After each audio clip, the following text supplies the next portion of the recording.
What's going on, dudes and dudettes? So I'm going to talk about USC's big victory against Texas A&M, their big comeback victory. They were down at some point 24-7 in like the third quarter, but luckily got that victory 35-31. Jacoby Lane, the sophomore wide receiver, caught 7 of his 8 targets for 127 yards and 3 touchdowns. And it's just always kind of funny when you go back and see what some of those like pre-game college football shows when they pick their team that's going to win, their predictions and all that stuff, and they all picked Texas A&M to beat USC. And they mentioned like, oh, so many guys left for the transfer portal from USC, and they don't know if Lincoln Riley has his hands on the program and all that stuff. But it's like Texas A&M lost a bunch of guys to the portal and to the NFL draft too, just like USC has, and they still assumed they were going to roll over USC. It felt like that a little bit at times because at halftime it was tied 7-7, and then all of a sudden Texas A&M got a couple of easy breaks here and there, a couple of turnovers by USC, and then they were up 24-7.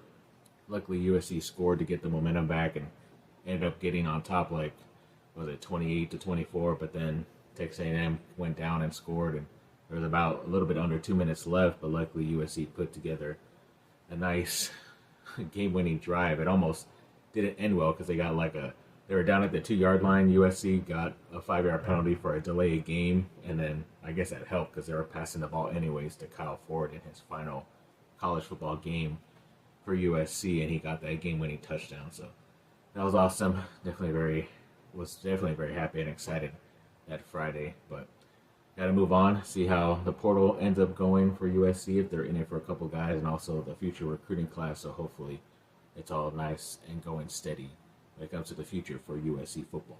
And the USC women's basketball team over this last week was put back in the AP poll number 5, so not surprising there after their big upset victory against number 4, UConn. And then even Juju Watkins got like the Big Ten player of the week on the women's side. I think she also had that USA women's basketball player of the week also, so congrats to her.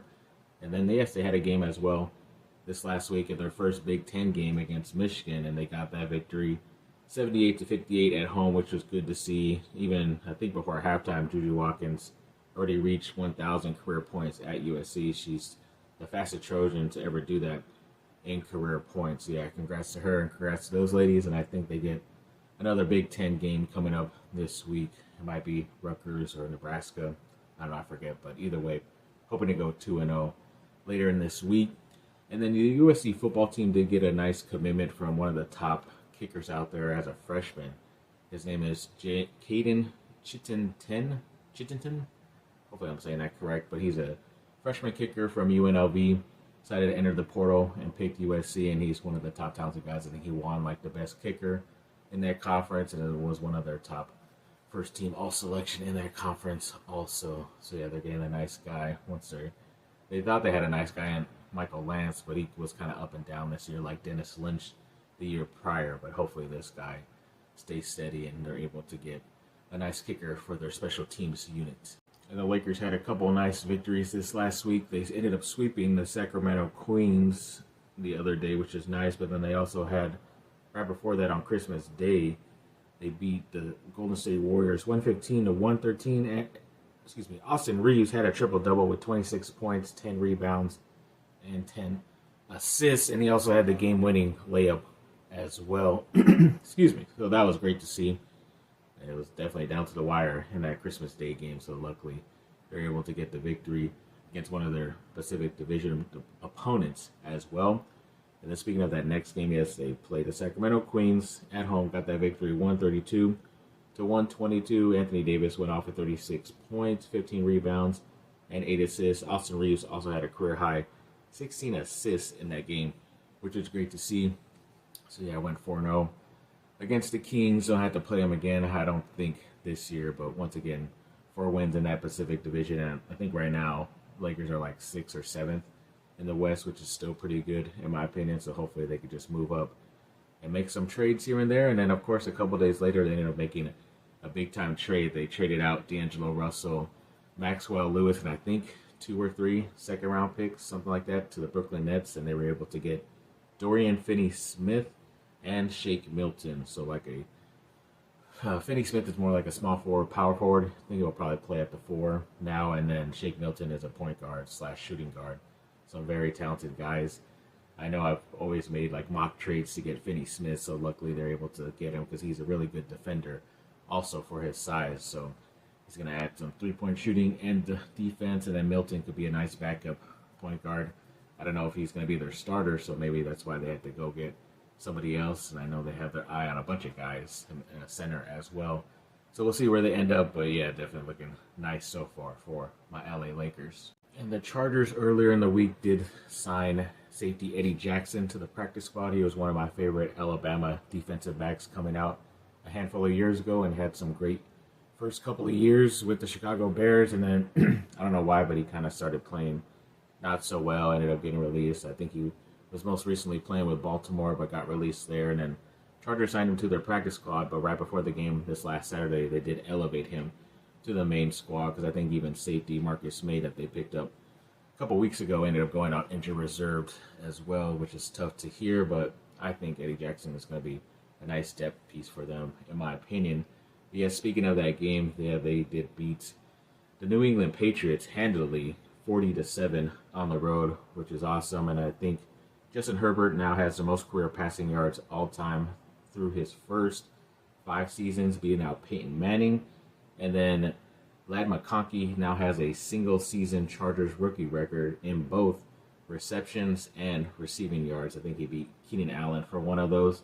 And then Cameron Dicker, their kicker, has the most field goals made in franchise history in a single season, just beating out John Carney in 1994. So yeah, that's pretty awesome. And they always talk about that trade because they were playing against the Patriots, who they made a trade to get Ladd McConkey in that last year's draft, and he's been very well for them. And in that trade, they were able to get a 4th-round pick, which they turned into Tarheeb Steele, who has 4 interceptions, and then they compared them to the 2 wide receivers that the Patriots have now, and I think total they have 12 receptions, which is pretty crazy. It's not looking so good for the Patriots, but I still like those players that they got, Polk and Baker. I would have loved them to be on the Chargers, but we'll see how all their careers end up at some point. And then the Chargers' ex-tight end great Antonio Gates is now officially a Hall of Fame finalist, so hoping he ends up getting in there. I know last year he was one of the top guys too, so hopefully that's some good momentum for him to be able to make the Hall of Fame this next season. And Duke freshman Cooper Flagg once again got ACC Rookie of the Week, so congrats to him. And I think there was some more news about that transfer Tulane quarterback to Duke. Apparently, Darian Mensah is believed to have an $8 million deal over 2 years with Duke, which is pretty crazy, but you got to pay for talent nowadays. And then the Duke football team did also sign a couple of guys, I believe, through the transfer portal. They signed Jaden Francis, I believe he's a defensive back, and he was at Utah State recently. So nice pickup. And they also signed a running back in Anderson Castle, and I forget exactly where he was from. Oh yeah, Appalachian State. So yeah, pretty nice place over there. And then also they're in for one of the top running backs in the transfer portal right now, Mekhi Hughes. So Duke is one of those top early guys going after him, and he's from Tulane, so he was just with Mensah over there at that program. So hopefully he can convince him to come play with him at a new school. And then I guess that's why we heard news of Duke's other running back, Star Thomas, had entered the transfer portal, which was a little bit surprising at the time, but now you can kind of understand that he thinks that guy Hughes is going to end up coming and taking his spot, so might as well just go somewhere else. He had a pretty nice year, Star Thomas did, for Duke, so I was hoping he was going to stick around, but we'll see where he ends up. And then Duke was also able to sign a wide receiver in Cooper Baracati.